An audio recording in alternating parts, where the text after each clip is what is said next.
Daily Urdu وظائف کے پیارے ناظرین و سامعین، آج میں آپ کو محبت کا ایسا باکمال بامجرب وظیفہ بتاؤں گا جو کہ آپ کی زندگی بدل دے گا۔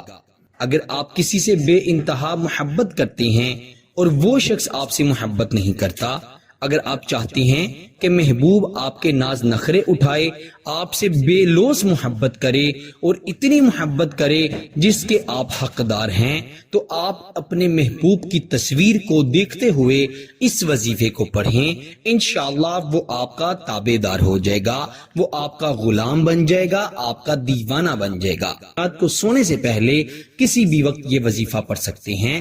2 رکعت نفل صلاۃ الحاجت کی نیت سے پڑھیں گے۔ پہلی رکعت میں آیت الکرسی 3 مرتبہ پڑھنی ہے اور دوسری رکعت میں 3 مرتبہ سورہ اخلاص یعنی قل هو اللہ احد پڑھنی ہے، اور پھر آپ نے اپنے محبوب کی تصویر کو اپنے موبائل میں نکال لینا ہے۔ یا مانعو 786 مرتبہ 786 ٹائم یا مانعو 786 مرتبہ پڑھنا ہے۔ اول آخر 3 5 یا 7 مرتبہ درود ابراہیم کے ساتھ، اور پھر اس کی تصویر پر دم کر دینا ہے، پھونک مار دینی ہے، اور اس کے تصویر پر اپنا دایاں ہاتھ رکھ کر اپنی آنکھیں بند کر کے 3 مرتبہ اس شخص کا نام پکارنا ہے۔